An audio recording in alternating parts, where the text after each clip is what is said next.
is that most of Times Square, the Crossroads to the World, as it's called, has been shut down because of what police say is a suspicious device or a suspicious vehicle. A mounted police officer earlier this evening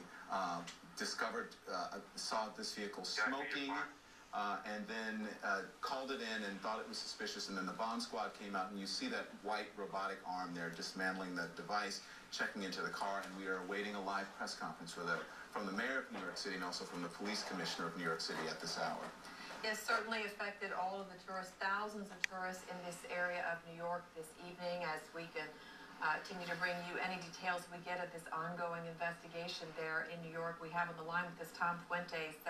Tom, are you still with us? Yes, I am. Tom's the former assistant FBI director of national operations, very kindly staying with us to give us perspective on what may or may not have occurred with the components they found inside this car. What we're waiting to hear is what police think about the components, which are we told are propane tanks, powder, and an apparent timing device is what police found inside this car after they sent that robot in to open the latch of the Pathfinder after the reports that the car was burning, no one near it. So, Tom, again, for people who are just joining us, tell us what you conclude as far as what they're looking at and what they have on their hands from what we know about this. Well, at the moment, using the robot to approach the vehicle and give them video feed of what would be inside that car, as much as they can determine it.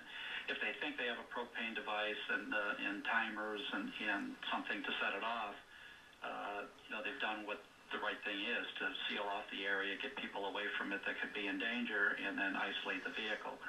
Obviously, if it has license plates to read and identification on it, they'll be investigating whose vehicle that is and whether it was stolen from them or how long it's been parked there. Are there other vehicles in New York or other places that could be of similar, make right now where they've got a device inside of it?